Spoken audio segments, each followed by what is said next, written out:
ತುಮಕೂರು ಇದು ಒಂದ್ ರೀತಿ ಕಲ್ಪತರ ನಾಡು. ಅದು ಸಿಳಿದಂತೆ ಹಾಲು ಕೊಬ್ಬರಿ ಅದ್ರ ಖಾದ್ಯಗಳು ಏನೇನು ಬರುತ್ತೋ ಅದೇ ರೀತಿ ಕ್ಷೇತ್ರದ ಒಳಗಡೆ ಇಳಿದಾಗ ನೀರಾನು ಸಿಗುತ್ತೆ, ಶೇಂದಿನೂ ಸಿಗುತ್ತೆ, ತೆಂಗಿನಕಾಯಿ ಸಿಗುತ್ತೆ, ಕೊಬ್ಬರಿ ಸಿಗುತ್ತೆ, ಎಳ್ನೀರು ಸಿಗುತ್ತೆ, ಗರಿಯ ಮೂಲಕ ಚಾಪೆ ಹಣ್ಕೋಬಹುದು, ಎಲ್ಲ ಲಾಭ ಮಾಡಬಹುದು. ಅದೇ ರೀತಿ ರಾಜಕಾರಣ ಕೂಡ ಬಹು ಸಂಕೀರ್ಣವಾಗಿರುತ್ತೆ. ಯಾರು ಯಾವ ಪಕ್ಷದಲ್ಲಿ ಇರ್ತಾರೆ, ಯಾರು ಯಾವ ಕ್ಯಾಂಡಿಡೇಟ್ ಆಗ್ತಾರೆ.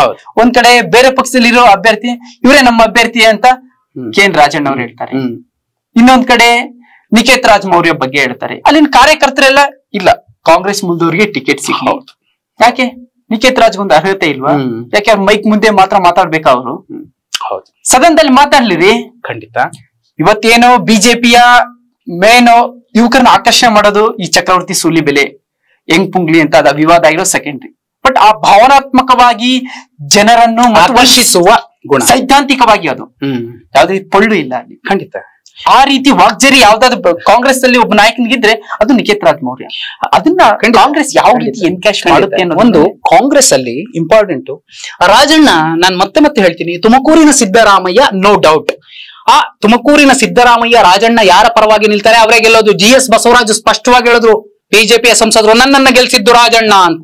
ಎಲ್ಲ ಒಂದ್ ಕಡೆ ರಾಜಣ್ಣ ಅವರು ನಿಖೇತ್ ರಾಜ್ ಮೌರ್ಯ ಪರವಾಗಿ ಒಲವು ತೋರಿಸ್ತಿದ್ರೆ ಡಾಕ್ಟರ್ G. ಪರಮೇಶ್ವರ್ ಅವರು ಅದೇ ರೀತಿಯ ಒಲವನ್ನ ತೋರಿಸ್ಬೇಕು. ಆದ್ರೆ ಅಲ್ಲಿ ಅದಾಗ್ತಿಲ್ಲ.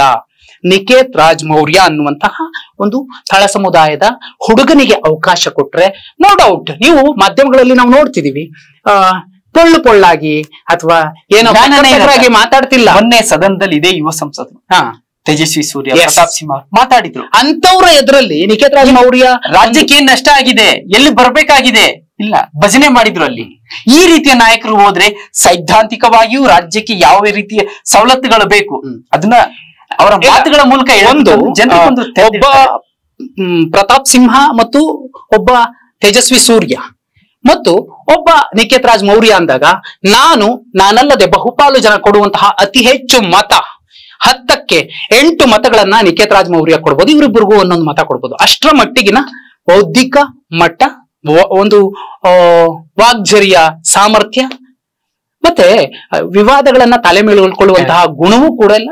ಒಂದು ಬದ್ಧತೆ ಇದೆ, ಸೈದ್ಧಾಂತಿಕ ಬದ್ಧತೆ ಇದೆ. ಮತ್ತೆ ಸ್ಟ್ರಗಲಿಂಗ್ ಮಾಡ್ಕೊಂಡ್ ಬಂದಂತಹ ಒಬ್ಬ ಯುವಕರಿದ್ದಾರೆ. ಅಂತವ್ರಿಗೆ ಅವಕಾಶ ಸಿಕ್ಕರೆ ಕಾಂಗ್ರೆಸ್ ಖಂಡಿತ ತುಮಕೂರಲ್ಲಿ ಗೆಲ್ಲುವ ಸಾಧ್ಯತೆ ನಿಚ್ಚಳವಾಗಿದೆ. ರಾಜಣ್ಣ ಅವರ ಒಲವು ಕೂಡ ಒಂದು ಹಂತಕ್ಕೆ ನಿಖೇತ್ ರಾಜ್ ಮೌರ್ಯ ಪರವಾಗಿ ಇದೆ ಅನ್ನುವಂಥದ್ದು ಲೆಕ್ಕ. ತುಮಕೂರಿನ ಲೆಕ್ಕ ಇದಾದ್ರೆ ಮಂಡ್ಯ ಏನಾಗಬಹುದು? DMG ಮಂಡ್ಯ ಈ ಬಾರಿ ಯಾವ ಪಕ್ಷ ಗೆಲ್ಲುತ್ತೆ ಅಂತ ಹೇಳೋದು ಬಹಳ ಕಷ್ಟ. ಒಂದು ಕೆರಗೋಡು ಪ್ರಕರಣ ಆಗದೆ ಹೋಗಿದ್ದರೆ JDSಗೆ ಖಂಡಿತ JDSಗೆ ನೋ ಡೌಟ್.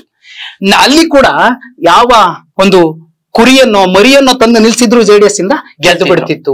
ಆದ್ರೆ ಒಂದು ಕೆರಗೋಡಿನ ಪ್ರಕರಣ ಅಲ್ಲಿನ ಸುಮಾರು 7.5 ಲಕ್ಷ ಅಲ್ಪಸಂಖ್ಯಾತ ಹಿಂದುಳಿದ ದಲಿತ ಮತದಾರರನ್ನ ಜಾಗೃತಗೊಳಿಸಿದೆ. ನಿಮಗೆ ಇನ್ನೊಂದು ವಿಚಾರ ಏನು, ಕಳೆದ ವಿಧಾನಸಭಾ ಚುನಾವಣಾ ಸಂದರ್ಭದಲ್ಲಿ ಹುರಿಗೌಡ ನಂಜೇಗೌಡ ಅದು ಬಿಜೆಪಿಗೆ ಅವಶ್ಯಕತೆ ಇದ್ದಿಲ್ಲ ಆ ಭಾಗದಲ್ಲಿ.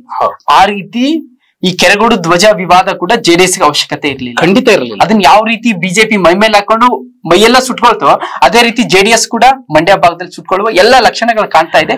ಕೊನೆ ಕ್ಷಣದ ದೇವೇಗೌಡ್ರಿ 24/7 ರಾಜಕಾರಣಿ ಅಂತ ಕರೀತಾರೆ.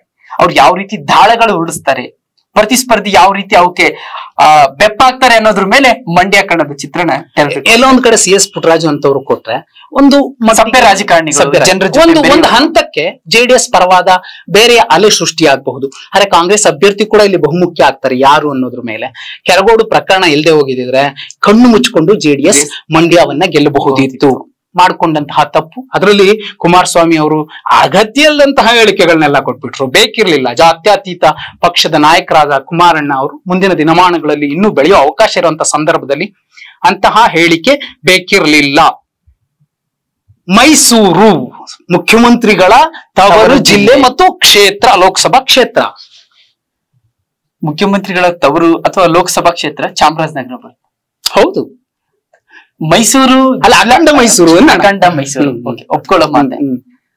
ಮೈಸೂರು ಲೋಕಸಭಾ ಕ್ಷೇತ್ರ ಮೇಲ್ನೋಟಕ್ಕೆ ಒಂದ್ ರೀತಿ ಹೈ ವೋಲ್ಟೇಜ್ ಕ್ಷೇತ್ರವಾದ್ರೂ ಕೂಡ ಅಲ್ಲಿನ ಸಮಸ್ಯೆಗಳೇನಿದೆ. ಪ್ರತಾಪ್ ಸಿಂಹ ಸೋಷಿಯಲ್ ಮೀಡಿಯಾದಲ್ಲಿ ಹೆಚ್ಚು ಕಾಣಿಸ್ಕೊಳ್ಬಹುದು, ಕಾಂಟ್ರವರ್ಸಿ ಈ ರೀತಿ ವಿಚಾರಗಳಿಗೆ ಹೆಚ್ಚು ಸದ್ದು ಮಾಡಿದ್ರೆ ಹೊರತು, ಕಳೆದ ಚುನಾವಣೆಯಲ್ಲಿ ಹೇಳಿದ್ರು ಕೊಡಗಿಗೆ ರೈಲ್ ತರದೆ ಹೋದ್ರೆ ನಾನ್ ಚುನಾವಣೆಗೆ ನಿಲ್ಲಲ್ಲ. 2014ರಿಂದ ಚರ್ಚೆ ಆಗ್ತಿದೆ.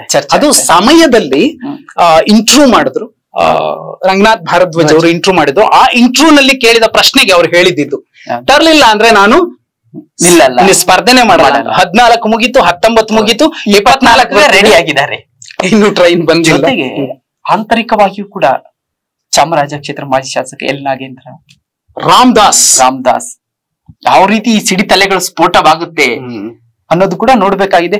ಜೊತೆಗೆ ಮುಖ್ಯಮಂತ್ರಿಗಳು ಪ್ರತಿಷ್ಠೆಯ ಕಣ ಅಮಿತ್ ಶಾ ಕೂಡ ಬಂದು ಸುತ್ತೂರಲ್ಲಿ ಬಳಸಿದ್ದಾರೆ. ಅದು ಕೂಡ ಮುಖ್ಯಮಂತ್ರಿಗಳಿಗೆ ಒಂದ್ ರೀತಿ ಮಾಡು ಇಲ್ಲವೇ ಮಳಿ. ಎಸ್, ಇಲ್ಲಿ ಹಿಂದುಳಿದ ವರ್ಗದವ್ರಿಗೆ ಕೊಡ್ತಾರೋ ಮೇಲ್ವರ್ಗದವ್ರಿಗೆ ಕೊಡ್ತಾರೋ ಸೆಕೆಂಡ್ರಿ, ಬಟ್ ಮುಖ್ಯಮಂತ್ರಿಗಳು ಗೆಲ್ಲೇಬೇಕು. ಆ ರೀತಿಯ ತ್ರಿಶಂಕು ಸ್ಥಿತಿಗೆ ಸಿದ್ದರಾಮಯ್ಯನವರು ಇದ್ದಾರೆ. ಬಟ್ ಅವರು ಕೂಡ ದೇವೇಗೌಡರ ಗರಡಿಯಲ್ಲಿ ಪಳಗಿದ ಮರಿಹುಲಿ ಸಿದ್ದರಾಮಯ್ಯನವರು. ಇವರು ದಾಳಗಳನ್ನು ಕೂಡ ಯಾವುದೇ ರಾಜಕಾರಣಿ ಆಗಿರ್ಬೋದು, ರಾಜಕೀಯ ವಿಶ್ಲೇಷಕರಾಗಿರ್ಬೋದು, ಅನಾಲಿಸಿಸ್ ಮಾಡೋದು ಬಹಳ ಕಷ್ಟ. ಖಂಡಿತ. ಈ ಬಾರಿ ಕೂಡ ಅವರು ಮುಖ್ಯಮಂತ್ರಿ ಆದಾಗಿನಿಂದ ಇಲ್ಲಿವರೆಗೂ ಕೂಡ ಅವರ ನಡವಳಿಕೆ, ಎಲ್ಲರ ಹೆಸರು ಹೇಳಿದ್ರು. ಇನ್ನೊಂದು ಹೆಸರು, ಎರಡು ಕಡೆ ಲಿಂಗಾಯತ ಸಮುದಾಯದ ನಾಯಕ ವಿ ಸೋಮಣ್ಣ ಅವರನ್ನ ನಿಲ್ಲಿಸಿ ಸೋಲಿಸಿದ ಕ್ರೆಡಿಟ್ ಕೂಡ ನಾವು ಪ್ರತಾಪ್ ಸಿಂಹ ಅವರಿಗೆ ಕೊಡಬೇಕು. ಆ ಕ್ಷೇತ್ರಗಳಲ್ಲಿ ನಾನು ಅವತ್ತಿನ ದಿನ ಓಡಾಡದೆ, ಅವತ್ತು DMG ನಾನು ಸ್ಪಷ್ಟವಾಗಿ ಹೇಳ್ತೀನಿ, ಅಗತ್ಯ ಇರಲಿಲ್ಲ. ಬುಗತಗಳ್ಳಿಯಲ್ಲಿ ಹೋಗಿ ಒಂದು ವಿವಾದ ಮಾಡ್ಕೊ ಬರ್ತಾರೆ.